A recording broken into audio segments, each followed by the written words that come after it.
एक ऐसा देश जिसके ऊपर दुनिया भर के सैंक्शन लगे हुए हैं, जिसके ऊपर ब्रिटिशर्स से लेकर मंगोल्स तक ने अटैक किया, और आज अमेरिका भी जिसके खिलाफ है, वो फिर भी इतनी स्ट्रांगली कैसे खड़ा है। ईरान इजराइल का युद्ध हो रहा है, लेकिन इजराइल के लिए ईरान पर हमला करना बहुत मुश्किल है, जबकि ईरान बड़ी ही आसानी से इजराइल को परेशान करके रखता है। कभी सऊदी अरेबिया, कभी ईरान, कभी अमेरिका से सीधा सीधा दुश्मनी मोल लेने के बावजूद अपने आप को स्ट्रांगली खड़े रखने की क्या कैपेसिटी है ईरान के पास। क्यों ईरान को हराना लगभग नामुमकिन है और ईरान की इतनी लड़ाइयों में कभी हार नहीं हुई। आइए जानते हैं इस वीडियो में क्यों ईरान लगभग अनडिफिटेबल है। सबसे पहले समझते हैं इसकी वजह, ईरान की ज्योग्राफी। किसी भी देश का फ्रंटियर उसे स्ट्रांग या वीक बनाता है। ईरान एक ऐसा देश है जो 3 सागरों यानी 3 सीज से घिरा हुआ है। इसके ऊपर कैस्पियन सी है, इसके ठीक नीचे पर्शियन गल्फ है और यहां गल्फ ऑफ ओमान है। इन तीनों की वजह से इसको एक स्ट्रांग मैरीटाइम बाउंड्री मिलती है, जहां पर डेजर्ट का होना इसके लिए स्पेशलिटी बनाता है, जिसके तहत इसमें घुसना किसी भी एनिमी कंट्री के लिए बहुत मुश्किल काम है। अगर हम ईरान की ज्योग्राफी को समझें तो इसकी 7 नेबरिंग कंट्रीज हैं: Iraq, Turkey, Armenia, Azerbaijan, Turkmenistan, Afghanistan और पाकिस्तान। इराक के साथ एक बहुत बड़ी जंग 1980s में लड़ चुके हैं, लेकिन फिर भी इराक चाहकर भी इनके देश में एंटर नहीं कर पाया। सद्दाम हुसैन की आर्मी जब ईरान में एंटर करना चाहती थी तो उन्हें सामना करना पड़ा जैग्रोस माउंटेन्स का, जो इसके लिए एक नेचुरल बैरियर बन पाए। इराक का प्लान यह था कि अहवाज के रीजन को कैप्चर करके यहां के सारे ऑयल रिजर्व्स को कैप्चर कर लेंगे, फिर वो जैग्रेस माउंटेन को क्रॉस करते हुए पूरे के पूरे ईरान पर कब्जा कर लेंगे और ईरान में हो रहे इस्लामिक रेवोल्यूशन को रोक लेंगे। लेकिन जैग्रोस माउंटेन पार करना कोई आसान काम नहीं है और वो यहीं फंस के रह गए। जबकि दूसरी तरफ देखें तो टर्की और अजरबैजान के पास भी एल्बरस माउंटेन्स का सामना किसी भी देश को एंटर करते टाइम करना पड़ेगा।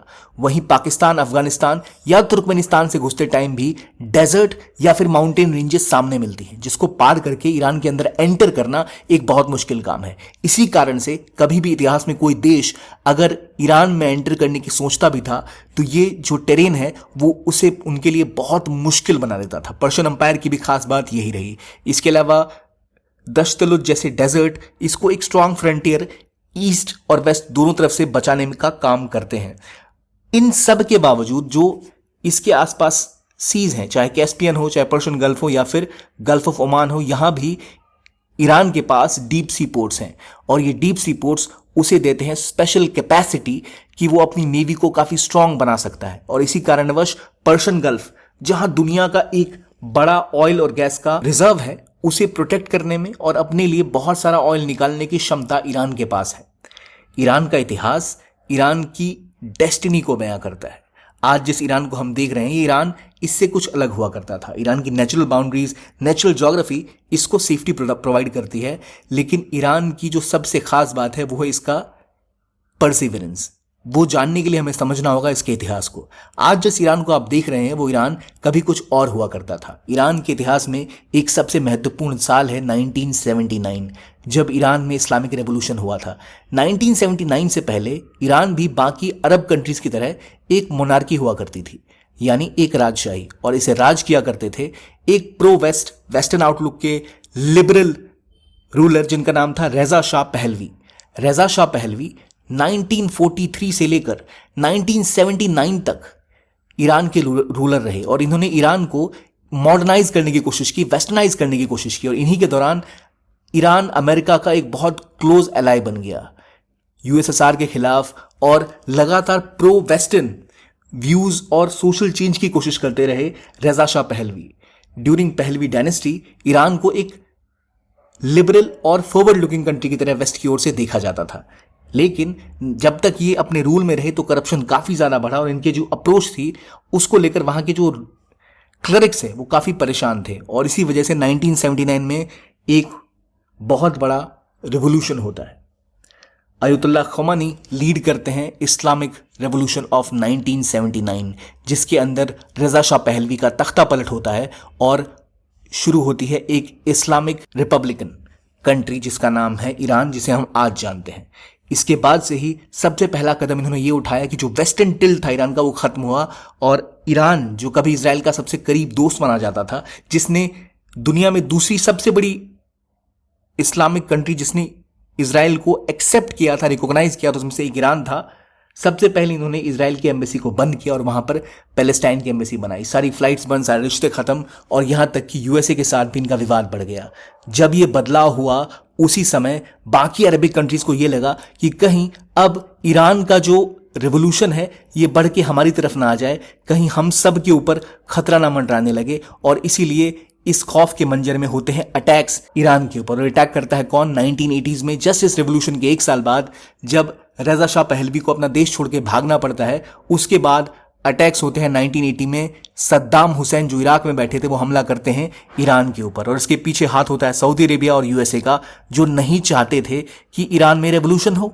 याद रखिए, ईरान एक शिया मेजॉरिटी कंट्री है, जबकि सऊदी अरेबिया एक सुन्नी मेजॉरिटी कंट्री है, और इनके बीच में बसा इराक, हालांकि पॉपुलेशन वाइज वो एक शिया मेजॉरिटी कंट्री है, पर रूल करने वाले सद्दाम हुसैन और उनकी बाथ पार्टी एक सुन्नी पार्टी हुआ करती थी। इसीलिए इन लोगों ने अटैक किया ईरान पर। लेकिन जैसे मैंने आपको पहले बताया, इन माउंटेन्स को पार करके वो कभी भी ईरान में एंटर नहीं कर पाते, और ना वो कर पाए, और 2 साल चली इस लड़ाई में कोई नतीजा नहीं निकला। वहीं से ईरान ने शुरू की अपनी नई लड़ाई, जहां वो इस्लामिक रेवोल्यूशन पूरा करने के बाद दुनिया के बाकी देशों में जहां भी शियाज हैं उनको प्रोटेक्ट करने लगा और इस्लामिक कॉज को आगे ले जाने लगा। इस रेवोल्यूशन के बाद ईरान से ये रेवोल्यूशन की लहरें बाकी देशों में भी फैलने लगी, खासतौर पे उन देशों में जहां पर शियाज की ज़्यादा पॉपुलेशन थी, चाहे हम बात करें सीरिया की, इराक की, लेबनान की या फिर यमन की। और इसी बीच एक नया कंपटीशन शुरू होता है, जहां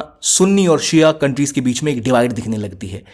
सुन्नी कंट्रीज जैसे Saudi Arabia, UAE, Bahrain, Oman, ये सब एक तरफ और शिया कंट्रीज एक तरफ। इस लड़ाई के दौरान ही 1980s में और 85 तक आते आते ईरान अलग अलग जगह अपने लिए एक एक्सिस ऑफ रेजिस्टेंस बनाता है, यानी जहां वो कहता है कि वेस्ट के खिलाफ हम आवाज उठाएंगे, और एक इस्लामिक स्ट्रांग होल्ड बनाने की शुरुआत की ईरान ने।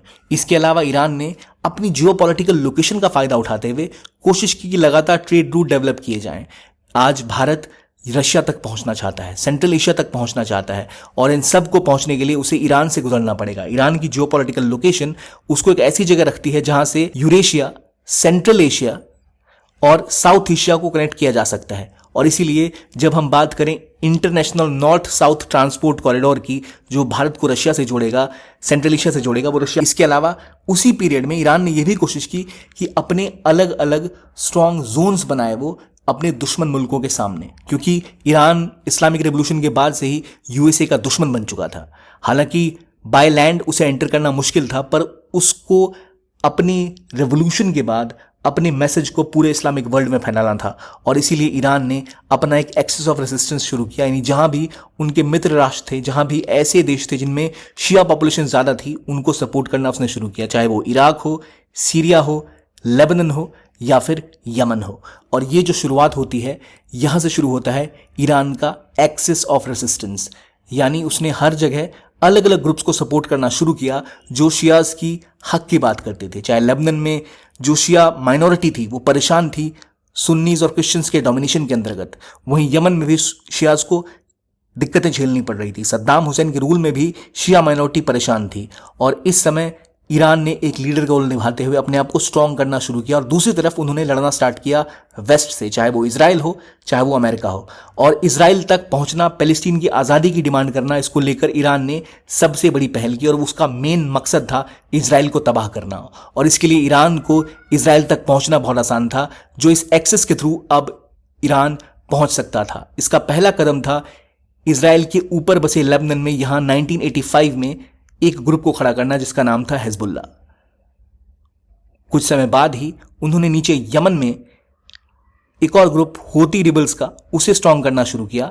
इतना ही नहीं, गाजा में हमास जब स्टैब्लिश हुई तो उसको भी हथियार देना और उसे स्ट्रांग बनाना एम बन गया ईरान का। याद रखिए, हमास एक शिया ग्रुप नहीं है, एक सुन्नी ग्रुप है, फिर भी वो उसे सपोर्ट कर रहे हैं क्योंकि कॉज ऑफ पैलेस्टीन के नाम पर।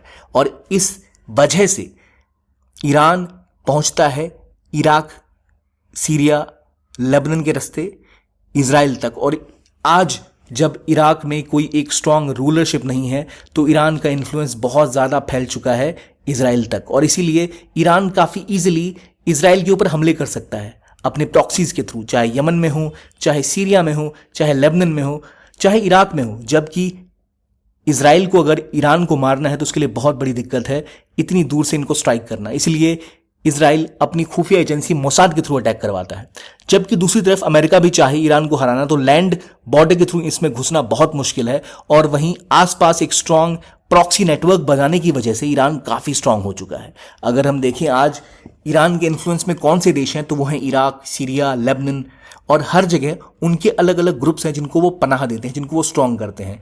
इराक में बद्र ऑर्गेनाइजेशन हो, कतायब हिजबुल्लाह हो, लेबनान में हिजबुल्लाह, इसराइल के पास गाजा में हम देखें तो दो ग्रुप्स, एक तो हमास और दूसरा इस्लामिक जिहाद, दोनों को ही सपोर्ट करता है ईरान। वहीं हुतीस को यमन में वो सपोर्ट करता है।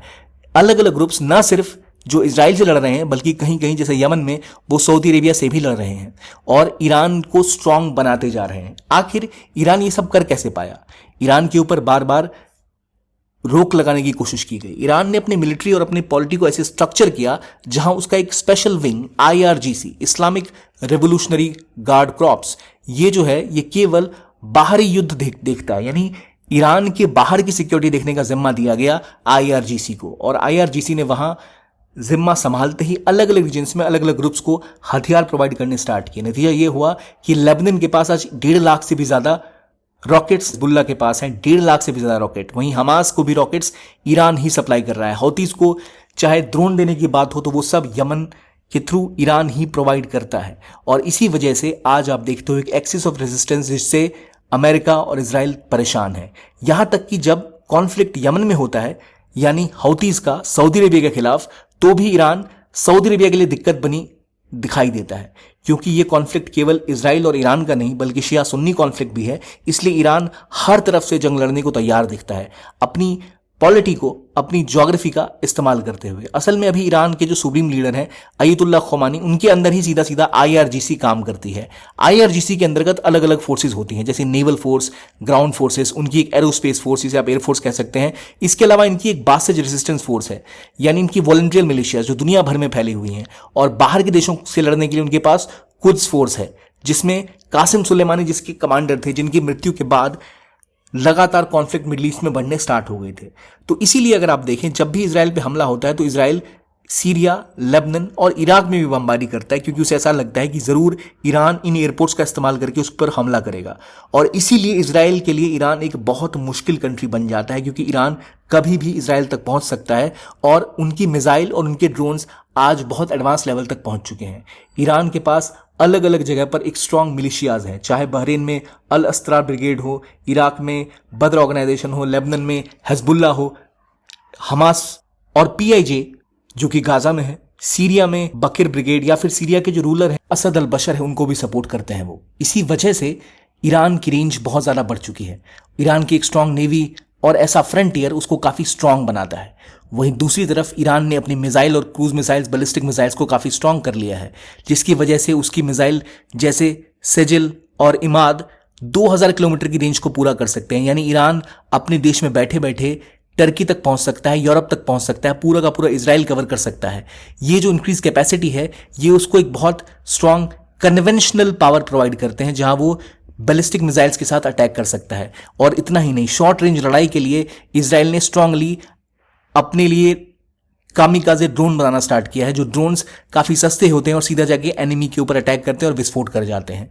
जब उसके ऊपर अमेरिका ने सैंक्शन लगा दिए, इजराइल से हमले हो रहे हैं, तब उसने रुख किया और देशों की तरफ, जहां उसने एक स्ट्रांग अलायंस बनानी स्टार्ट की है रशिया और चाइना के साथ, जहां पर रशिया के साथ एक स्ट्रांग डिफेंस पार्टनरशिप, वहीं चाइना के साथ स्ट्रांग इकोनॉमिक पार्टनरशिप डेवलप करनी ईरान ने स्टार्ट कर दी है।